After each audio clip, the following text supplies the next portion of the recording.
ನಾವು ಬೇಡುವುದಕ್ಕಿಂತಲೂ ಯೋಚಿಸುವುದಕ್ಕಿಂತಲೂ ಅತ್ಯಧಿಕವಾದದನ್ನು ಮಾಡಲು ಶಕ್ತನಾದಂಥ ತಂದೆಯಾದ ದೇವರಿಗೆ, ನಮ್ಮ ಕರ್ತನೂ ಒಡೆಯನೂ ಆಗಿರುವ ಯೇಸು ಕ್ರಿಸ್ತನ ಅತಿಶಯವಾದ ನಾಮದಲ್ಲಿ ಸ್ತೋತ್ರ ಕೊಂಡಾಟಗಳನ್ನು ಸಲ್ಲಿಸುತ್ತಾ ಈ ದಿನದ ವಾಕ್ಯ ಧ್ಯಾನಕ್ಕೆ ನಿಮ್ಮೆಲ್ಲರನ್ನೂ ಪ್ರೀತಿಯಿಂದ ಸ್ವಾಗತಿಸುತ್ತೇನೆ.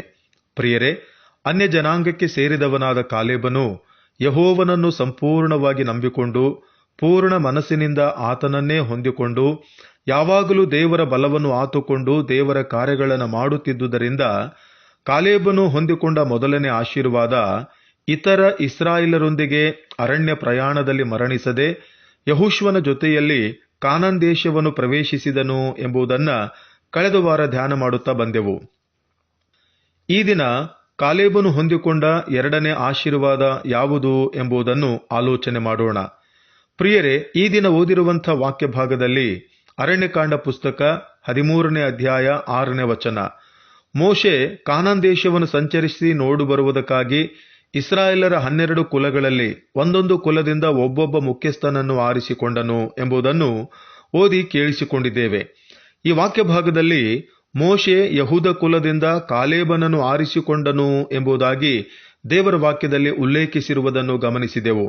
ಅಂದರೆ ಅನ್ಯ ಜನಾಂಗಕ್ಕೆ ಸೇರಿದವನಾದ ಕಾಲೇಬನು ಯೆಹೋವನನ್ನು ಸಂಪೂರ್ಣವಾದ ಹೃದಯದಿಂದ ನಂಬಿ ದೇವರನ್ನೇ ಹೊಂದಿಕೊಂಡಿದ್ದು ದೇವರ ಬಲದಿಂದ ದೇವರ ಕಾರ್ಯಗಳನ್ನು ಯಾವಾಗಲೂ ಮಾಡುತ್ತಿದ್ದುದರಿಂದ ದೇವರು ಅನ್ಯ ಜನಾಂಗಕ್ಕೆ ಸೇರಿದವನಾದ ಕಾಲೇಬನನ್ನು ಮೆಚ್ಚಿ ಇಸ್ರಾಯೇಲರ 12 ಕುಲಗಳಲ್ಲಿ ಒಂದು ಕುಲವಾದ ಯಹೂದ ಕುಲಕ್ಕೆ ಅವನ ಕುಟುಂಬವನ್ನು ಸೇರಿಸಿದನು.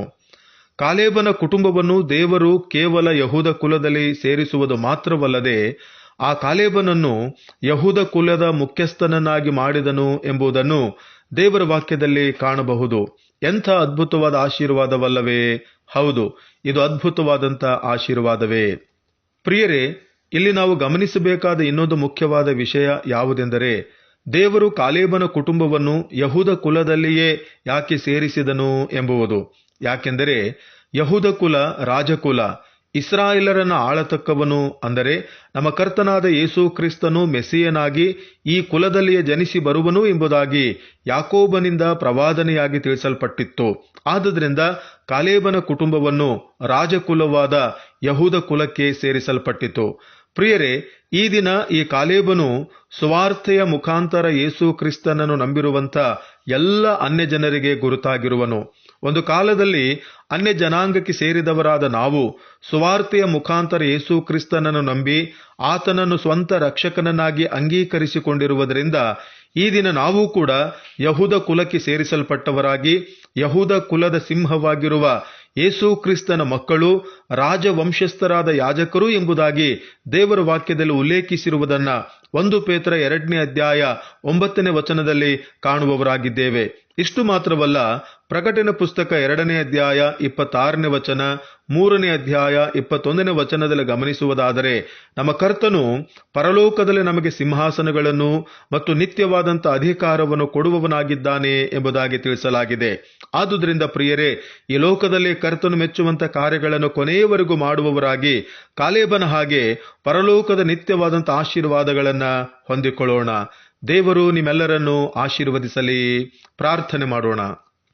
ನಮ್ಮನ್ನು ಬಹಳವಾಗಿ ಪ್ರೀತಿ ಮಾಡುವಂಥ ನಮ್ಮ ಪರಲೋಕದ ತಂದೆಯಾದ ದೇವರೇ, ನಿನ್ನ ಅತಿ ಪವಿತ್ರವಾದ ನಾಮಕ್ಕೆ ಸ್ತೋತ್ರ ಕೊಂಡಾಟಗಳನ್ನು ಸಲ್ಲಿಸುತ್ತೇವೆ. ಅನ್ಯ ಜನಾಂಗಕ್ಕೆ ಸೇರಿದವನಾದಂಥ ಕಾಲೇಬನು ನಿನ್ನನ್ನು ಸಂಪೂರ್ಣವಾಗಿ ನಂಬಿಕೊಂಡು ನಿನಗೆ ಹೊಂದಿಕೊಂಡು ನಿನ್ನ ಬಲವನ್ನು ಆತುಕೊಂಡು ನಿನ್ನ ಕಾರ್ಯಗಳನ್ನು ಆಸಕ್ತಿಯಿಂದ ಮಾಡುವುದರಿಂದ ಕರ್ತನೆ, ನೀನು ಆ ಕಾಲೇಬನನ್ನು ಮೆಚ್ಚಿ ಅನ್ಯ ಜನಾಂಗಕ್ಕೆ ಸೇರಿದಂಥ ಆ ಕಾಲೇಬನನ್ನ ಯಹೂದ ಕುಲಕ್ಕೆ ಸೇರಿಸಿ ಇಸ್ರಾಯೇಲರಿಗೆ ಕೊಟ್ಟಂತ ಎಲ್ಲ ಹಕ್ಕಿನಲ್ಲಿ ಅವನಿಗೂ ಪಾಲು ಕೊಟ್ಟಿ ಎಂಬುದಾಗಿ ಈ ದಿನ ನಿನ್ನ ವಾಕ್ಯದಲ್ಲಿ ನಾವು ಕಾಣುತ್ತಾ ಬಂದೆವು.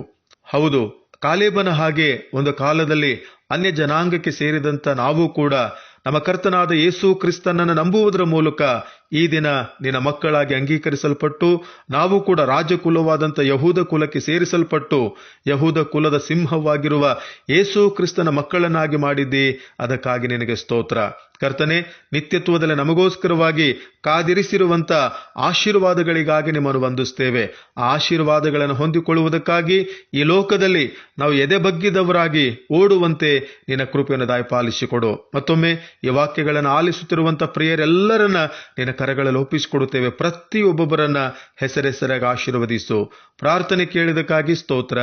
ಯೇಸುವಿನ ನಾಮದಲ್ಲಿ ಬೇಡಿದ್ದೇವೆ ಕರ್ತನೇ, ಆಮೇನ್.